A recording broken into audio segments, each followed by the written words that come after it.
Exercice. Théorème de l'énergie cinétique. Un corps solide ponctuel S de masse M 1 kg glisse sur une piste ABC se trouvant dans un plan vertical. La piste est constituée de deux portions. AB, portion circulaire de rayon R égale 50 cm avec l'angle AOB égale 45 degrés. BC, portion rectiligne, horizontale.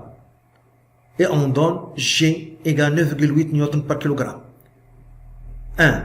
Le solide S part de point A sans vitesse initiale. Calculez la vitesse de corps S en B dans les deux cas. A, en considérant que les frottements entre la piste et le solide S sont négligeables. B, les frottements entre le solide S et la piste sont assimilables à une force opposée au sens de mouvement et de valeur constante, F égale 1 N.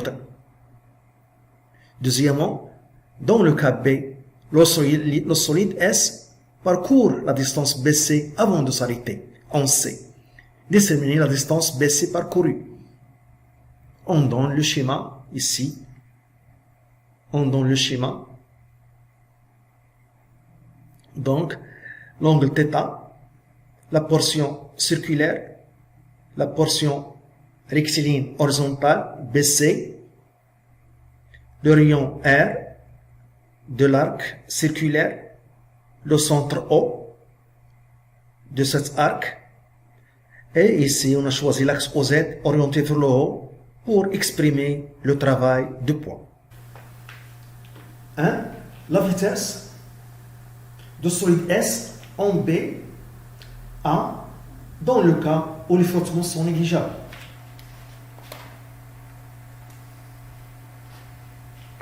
Donc 1. La vitesse de S, de solide S en B, cas où les frottements sont négligeables.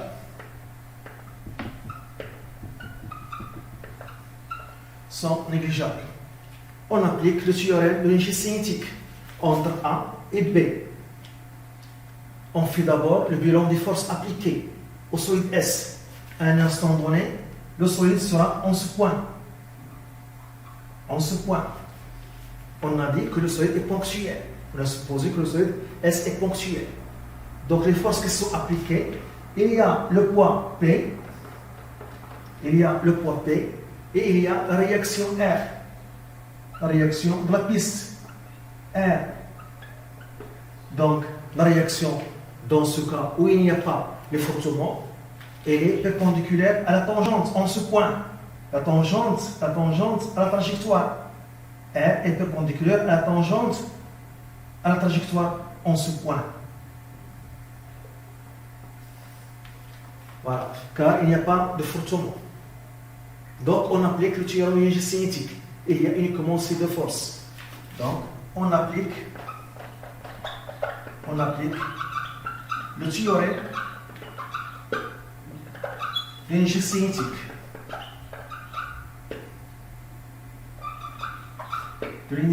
cinétique. Donc delta EC égale la somme des travaux, des forces FI appliquées entre A et B. Donc, la variation, l'énergie, c'est l'énergie cinétique finale moins initiale. Donc, l'état final en B. Donc, l'énergie cinétique en B moins l'énergie cinétique initiale en A égale le travail de poids P de A à B plus le travail de R de A à B.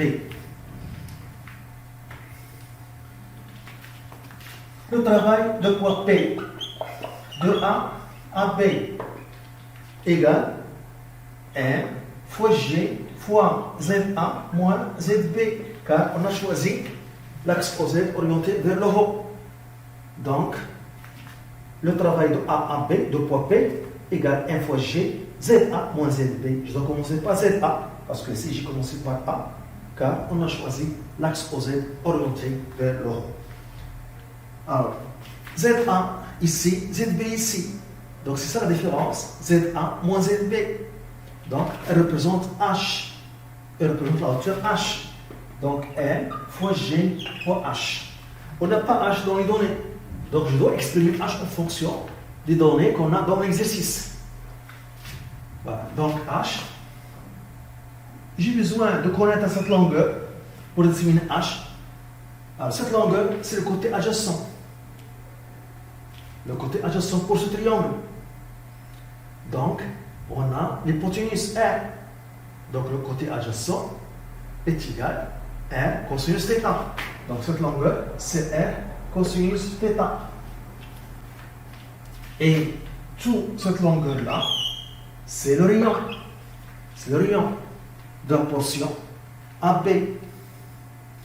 Donc on voit ici que H est égal à R moins R cosinus θ. Donc H est égal à R moins R cosinus θ. Donc est égal à R moins R cosinus θ. Voilà, H. Donc on remplace N fois G. Donc R moins R cosinus θ. Donc on a M fois G. Je factorise par R. 1 moins cosinus θ. C'est le travail de poids P.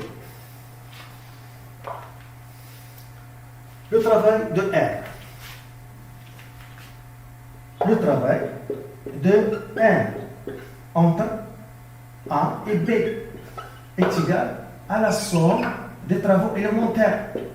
Parce qu'on voit ici que R il change au cours du mouvement, sa direction change au cours du mouvement. Donc on doit passer par les travaux élémentaires. La somme de travaux élémentaires entre A et B, un petit travail, delta de V signifie un petit travail. Donc il est égal à la somme, R fois delta L. Delta L est un déplacement élémentaire, un petit déplacement delta L, un déplacement élémentaire. Et on voit ici que delta L et R sont perpendiculaires. Donc l'angle entre ces deux vecteurs, c'est P sur 2. Donc le produit scalaire est nul. Donc le travail de R est nul. Dans ce cas, dans le cas où il n'y a pas de frottement, donc la réaction R elle est perpendiculaire à la tangente, à la trajectoire. La tangente à la trajectoire en ce point. Et on dit qu'il est normal. R est normal à la trajectoire. Dans ce cas où il n'y a pas de frottement. Donc, ce produit scalaire est égal à 0, car l'angle entre R et delta L, c'est pi sur 2. Donc, c'est R fois delta L fois cosinus pi sur 2. Ça donne 0. Voilà. Je reviens à l'équation et je remplace. Donc, ECB, c'est 1 demi M VB au carré moins 1 demi M VA au carré est égal le travail de poids M fois G fois R fois 1 moins cosinus θ. Voilà, donc c'est égal, je vais prendre ici, donc c'est égal M fois G fois R fois 1 moins cosinus θ. Le départ a été sans vitesse initiale. Donc VA égale à 0. VA égale à 0. Donc départ sans vitesse initiale. Et lâché sans vitesse initiale. Donc il va arriver en B avec une vitesse qu'on cherche. On a donc 1 demi M VB au carré moins, et d'un VA égale à 0. Donc l'idétique est nul aussi en A est égal à M fois G fois R fois 1 moins cosinus θ. Donc, VB au carré est égal de, je simplifie par M, est égal donc, VB au carré est égal de G, R, voilà, 1 moins cosinus θ. Donc, VB, c'est la racine de GR fois 1 moins cosinus θ. Donc, VP égale, et je remplace, de 9,8 R 50 cm, 0,5 m, 1 moins cosinus 45. Cosinus 45. Donc, VP égale, et on calcule, on trouve 1,7 mètres par seconde. 1,7 mètres par seconde. Maintenant, B, dans le cas où il y a les frottements. K, où il y a les frottements. Alors, dans ce cas, dans le cas où il y a les frottements. Alors, dans ce cas, R, il est incliné. Dans ce cas, R, il est incliné et il s'oppose au mouvement. R, incliné comme ça, voilà, il s'oppose au mouvement. Donc, R, dans ce cas, il a une composante normale et une composante tangentielle. Une composante tangentielle. La composante tangentielle, ici, donc, c'est ici un angle droit. Donc, CF, c'est la force de frottement. La composante tangentielle, c'est la force de frottement. La composante normale, ici un angle droit, c'est Rn. C'est Rn. Rn perpendiculaire à la tangente, à la trajectoire, en ce point. Donc, on applique aussi le théorème du J cinétique pour trouver la vitesse en B. Donc, on applique le théorème du J cinétique. Donc, delta EC égale la somme des travaux, des forces FI appliquées entre toujours A et B. Donc, delta EC, l'énergie cinétique en B, moins l'énergie cinétique initiale en A, est égal le travail de point P de A à B plus. Donc, le travail de R, et R a été décomposé. R a été décomposé en Rn et F. Donc, on a ici R égale Rn, la composante normale, plus la composante tangentielle, qu'on note RT ou bien F, la composante tangentielle qui représente la force de frottement. Donc, R, c'est quoi? Donc, c'est Rn plus F. Le RT, c'est F. La composante tangentielle RT de R, c'est la force de frottement. Voilà. Représente la force de frottement, la composante tangentielle RT représente la force de frottement qui s'oppose au mouvement. Rn, la composante normale qui empêche la pénétration de corps solides dans la piste. Donc, je peux écrire ici plus le travail de R ou bien le travail de Rn plus le travail de F, sachant que R a été décomposé. Donc, le travail de Rn de A à B plus le travail de F de A à B. De A à B. Donc, ici, l'énergie cinétique en B, 1 demi M. V' B maintenant. V', donc il y aura une autre vitesse. La vitesse va changer en B, mais en A, toujours le départ sans vitesse initiale. Donc, moins 0. Donc, égal. Le travail de poids, donc, reste le même. Même formule. M fois G fois R, 1 moins cosinus θ. Voilà. Plus le travail de Rn, donc, qui sera nul. Le travail de Rn de A à B, plus le travail de F de A à B.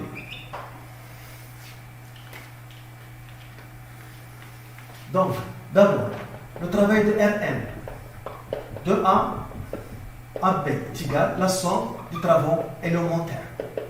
Voilà. Car Rn, la direction L change au cours, n'est pas constant. Le vecteur Rn n'est pas constant. La direction change au cours du mouvement. Donc, la somme de Rn delta L, travail élémentaire, un petit travail qui correspond à un petit déplacement. Delta L, un petit déplacement. Voilà, delta L. Donc, ils sont perpendiculaires. Rn et delta L sont perpendiculaires. Donc, ça c'est Rn fois delta L fois cosinus. 2 pi sur 2 qui est égal à 0. Donc, Rn ne travaille pas. Le travail de la force F de forcement de A à B, la même chose. C'est une force qui, sa direction varie au cours du mouvement. Et les constantes en valeur, 1 newton. Mais la direction change au cours du mouvement. Donc, je dois passer par les travaux élémentaires. La somme des travaux élémentaires. Donc, c'est égal à la somme de F scalaire delta L. Voilà, delta L. F comme ça, delta L comme ça, dans le sens de mouvement. Delta L. Voilà, dans le sens de mouvement. F s'oppose au mouvement. Donc, ils ont des sens opposés. Ils ont des sens opposés. Les sens sont opposés. Donc, l'angle entre eux, pi. Donc, c'est égal à la somme donc, de F fois delta L fois cosinus pi. Cosinus pi fois cosinus pi. Cosinus pi moins 1. Donc, moins la somme de F fois delta L. F est constante en valeur. Seulement, la direction change. Donc, moins F, la somme des déplacements élémentaires. Un petit déplacement élémentaire. Donc, je somme sur cette somme, sur ces déplacements. Je vais sommer sur ces déplacements élémentaires.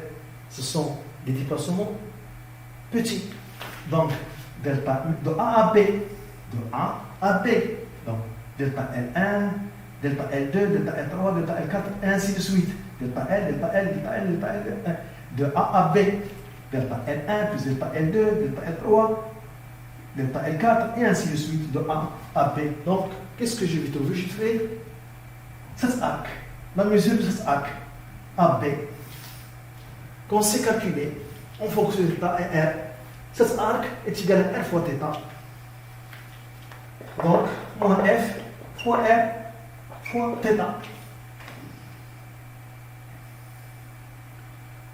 Voilà, et je remplace ici. Donc, 1 demi M V', voilà, au carré, moins 0, donc moins 0, toujours la vitesse en A, inus, son vitesse initiale, donc, est égal à Mg, le travail de poids, R, 1 moins cosinus θ, moins F, R fois θ. Donc, 1 demi M V' au carré est égal à Mg R 1 moins cosinus θ, voilà, moins cosinus θ, voilà, moins F R fois θ. Donc, V' P au carré égale. Je dois multiplier les deux membres par 2 et diviser par 1. Donc, je vais avoir 2 GR1 moins cosinus θ, moins, j'ai multiplié par 2 et j'ai divisé par M, moins 2 sur M, F, R, θ. V'P, dans le cas où il y a les frottements, V'P est égal à la racine. Voilà. La racine de GR 1 moins cosinus θ moins 2 sur N F R fois θ. Θ en radian ici. Θ en radian. Donc θ égale 45 fois pi sur 180. Sur 180. Voilà. Pour convertir le degré en radian, je réagis par pi et divise par 180. Donc, V'B égale, et je remplace par les valeurs de 9,8 R 50 cm, 0,5 m, fois 1 moins cosinus 45 moins de la masse 1 kg, 1, F 1 newton, F 1 newton, R 0,5 et θ 45 fois pi sur 180. Pour faire ce calcul avec la calculatrice, je vais faire une parenthèse. Par ici, voilà, l'autre parenthèse. Voilà. Et ici, cette opération aussi entre parenthèses. Voilà. Donc, et on trouve voilà, V' B égale 1,4 mètres par seconde. 1,4 mètres par seconde. Dans le cas où il n'y a pas l'effondrement, on a trouvé 1,7 mètres par seconde. Donc la vitesse a diminué à cause du frottement. À cause du frottement, la vitesse a diminué. Voilà. Dans le cas où il y a l'effondrement, donc le solide arrive au point P avec une énergie cinétique plus petite. Avec une énergie cinétique plus petite. Voilà.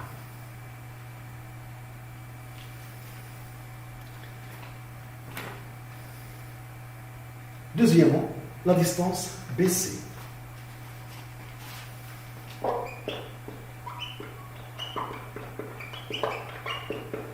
La distance BC.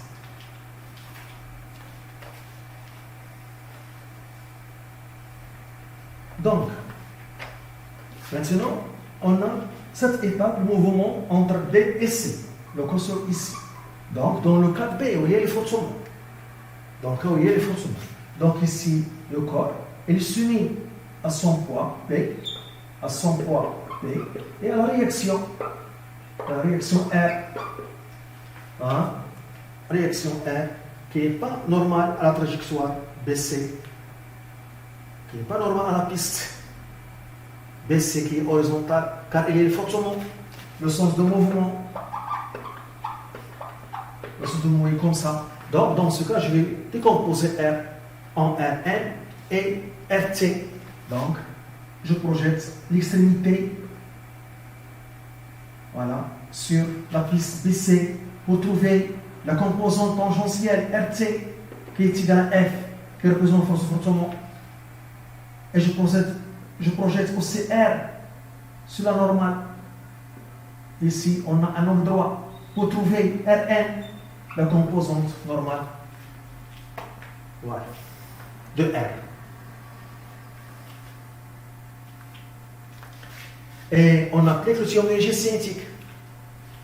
Donc, delta ici est égal à la somme des travaux, des forces F appliquées entre B et C. Entre B et C.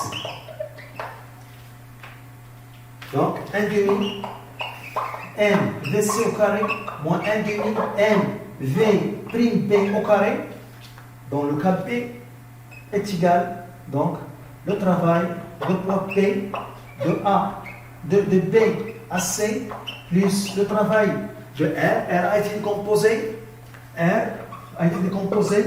est égal R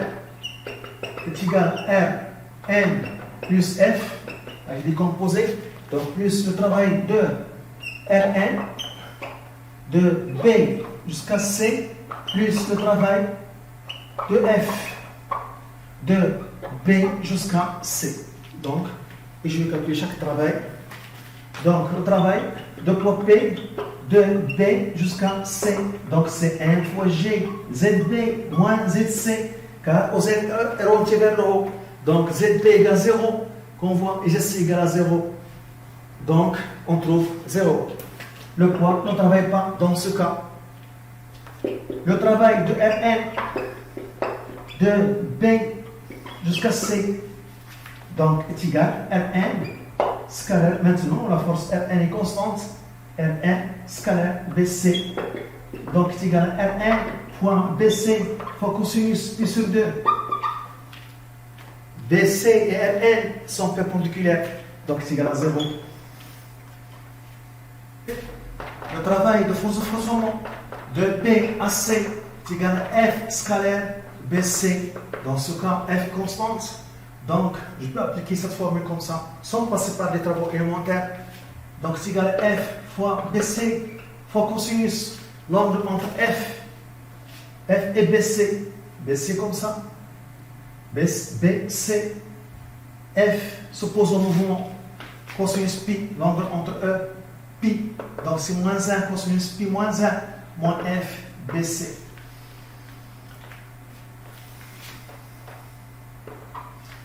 Voilà.